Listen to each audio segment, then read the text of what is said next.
My dear friends, welcome in vision chemistry classes. आज की class में क्लास 10th साइंस से एक क्वेश्चन पढ़ेंगे। उदासीनीकरण अभिक्रिया किसे कहते हैं, इसके उदाहरण लिखो। इंग्लिश में क्वेश्चन क्या होगा? What is neutralization reaction, right its examples. Okay, ये क्वेश्चन एक इम्पोर्टेंट क्वेश्चन है जिसको मैं आपको दोनों माध्यम में बताऊंगा। सबसे पहले आपको वीडियो में आंसर दिखेगा, उदासीनीकरण अभिक्रिया किसे कहते हैं तथा इसके उदाहरण लिखिए हिंदी में, और उसके जस्ट बाद आपको आंसर मिलेगा what is neutralization reaction, right its examples English में। ओके, तो जिन लोग मेरे चैनल में नए हो तो चैनल को सब्सक्राइब कर लीजिए, और यदि वीडियो पसंद आए तो वीडियो को लाइक जरूर कीजिए। और देखिए इस क्वेश्चन का आंसर पहले हिंदी में, इसके बाद इंग्लिश में। ओके, तो देखिए क्वेश्चन क्या है यहाँ पर, उदासीनीकरण अभिक्रिया किसे कहते हैं। उदासीनीकरण अभिक्रिया किसे कहते हैं, इसके उदाहरण लिखिए, ऐसा क्वेश्चन है। तो सबसे पहले यहाँ पर देखें, उदासीनीकरण अभिक्रिया की परिभाषा देखते हैं। ठीक है, उदासीनीकरण अभिक्रिया की परिभाषा, स्टेटमेंट। ठीक है, तो यहां पर देखें, जब किसी अम्ल तथा क्षार की अभिक्रिया होती है, जब किसी अम्ल तथा क्षार की अभिक्रिया होती है तो लवण तथा जल बनता है, इसे उदासीनीकरण अभिक्रिया कहते हैं। एक बार फिर से देखिए, जब किसी अम्ल तथा क्षार की अभिक्रिया होती है तो लवण तथा जल बनता है, इसे उदासीनीकरण अभिक्रिया कहते हैं। ओके, परिभाषा बहुत ही आसान है। अब देखते हैं इसके एग्जाम्पल्स। ठीक है, अब देखिए उदाहरण देख रहे हैं उदासीनीकरण अभिक्रिया का। यहां पर देखें, नंबर 1, NaOH की HCl से अभिक्रिया। NaOH सोडियम हाइड्रोक्साइड जो कि क्षार है, HCl हाइड्रोक्लोरिक एसिड ये भी एक अम्ल है। तो क्षार की अम्ल से अभिक्रिया, मतलब NaOH क्षार की HCl अम्ल से अभिक्रिया। तो यहां पर देखें, NaOH plus HCl equal to, इनके बीच में जब रिएक्शन होता है तो Na और Cl आपस में रिएक्शन करके NaCl एक लवण बना लेते हैं, और ये OH और इसका H मिलकर वाटर बना लेते हैं। तो इस तरीके से जब क्षार की अम्ल से अभिक्रिया हो रही है तो क्या बन रहा है, यहाँ पर लवण और जल बनता है। ठीक है, कौन सी अभिक्रिया हुई? उदासीनीकरण अभिक्रिया का उदाहरण है। इसके बाद दूसरा देख रहे हैं, CaOH का होल ट्वाइस, कैल्शियम हाइड्रोक्साइड, ये भी एक क्षार है। इसकी अभिक्रिया किससे हो रही है? H2SO4 से, सल्फ्यूरिक अम्ल से। तो CaOH होल ट्वाइस की H2SO4 से अभिक्रिया।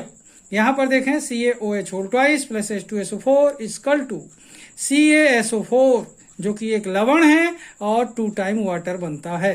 इस तरीके से क्या होता है, इन दोनों के बीच में अभिक्रिया हो और लवण बने और जल बनता है तो उदासीनीकरण अभिक्रिया कहलाती है। ठीक है, तो ये CaOH whole twice calcium hydroxide क्षार है, H2SO4 सल्फ्यूरिक अम्ल है, CaSO4 कैल्शियम सल्फेट जो कि लवण है, और ये क्या है, 2 टाइम वाटर।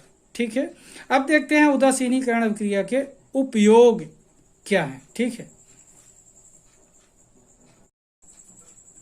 अब देखिए उदासीनीकरण अभिक्रिया के अनुप्रयोग देखते हैं, आखिर क्यों पढ़ते हैं, क्या उपयोग है इसका। ठीक है, तो यहां पर देखें अनुप्रयोग। नंबर 1, रासायनिक अनुमापन में। किसमें उपयोग करते हैं इसका? रासायनिक अनुमापन में इसका उपयोग किया जा सकता है उदासीनीकरण अभिक्रिया का।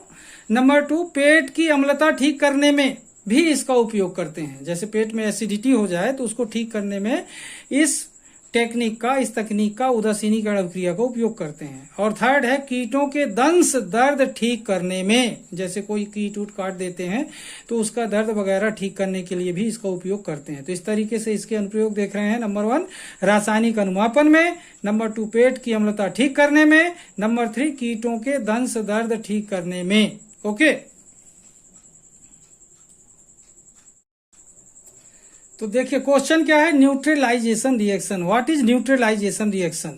ओके, क्वेश्चन क्या है, व्हाट इज न्यूट्रलाइजेशन रिएक्शन। तो अब यहां पर देखें इसका statement, when an acid and a base react then salt and water are formed. When an acid and a base react then salt and water are formed. This reaction is called neutralization reaction. Once again, when an acid and a base react then salt and water are formed. This reaction is called neutralization reaction. Okay, अब देखते हैं इसका examples. अब देखिए यहाँ पर देखते हैं एग्जाम्पल्स ऑफ न्यूट्रलाइजेशन। तो न्यूट्रलाइजेशन का एग्जाम्पल देखते हैं। फर्स्ट पॉइंट देख रहे हैं, reaction between NaOH and HCl। NaOH sodium hydroxide base है, HCl हाइड्रोक्लोरिक एसिड। ओके, अब यहाँ पर देखें इनके बीच रिएक्शन हो रहा है NaOH plus HCl equal to NaCl plus H2O।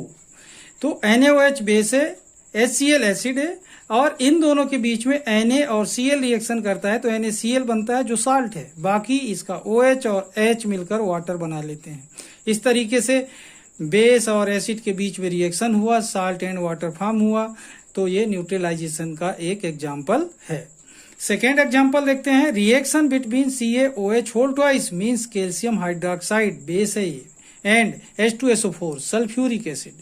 इनके बीच में रिएक्शन होगा, न्यूट्रलाइजेशन का एग्जाम्पल है। ठीक है, तो यहां पर देखें CaOH whole twice calcium hydroxide, ये एक बेस है, प्लस H2SO4 सल्फ्यूरिक एसिड है ये, इक्वल टू, इसके बीच में रिएक्शन हुआ तो कैल्शियम और इसका सल्फेट, कैल्शियम सल्फेट बनाता है जो कि एक साल्ट है, और इसका रिएक्शन होता है इसके हाइड्रोजन का, इसके OH का, तो 2 टाइम वाटर बनता है। तो इस तरीके से साल्ट एंड वाटर फॉर्म होता है। तो क्या हुआ, ये भी एक न्यूट्रलाइजेशन का एग्जाम्पल है। ठीक है, इस तरीके से क्वेश्चन क्या है, what is neutralization reaction, right its 2 examples.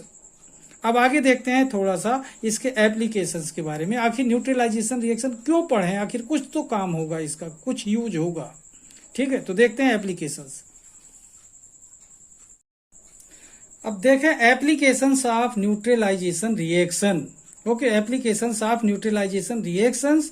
अब यहां पर देखें first point, in chemical titration. Chemical titration में न्यूट्रलाइजेशन का यूज होता है। Second, in healing the acidity of the stomach. जो अपने स्टमक में कभी कभी एसिडिटी होती है उसको ठीक करने में इसका यूज होता है, in healing the acidity of the stomach. Third point, in heal the insect bite pain. जो इंसेक्ट वगैरह काट देते हैं, बाइट कर देते हैं, उसका पेन, उसको भी ठीक करने में इसका इस्तेमाल किया जाता है। तो फर्स्ट पॉइंट क्या हुआ, in chemical titration. Second, in healing the acidity of the stomach. Third point, in heal the insect bite pain. Okay.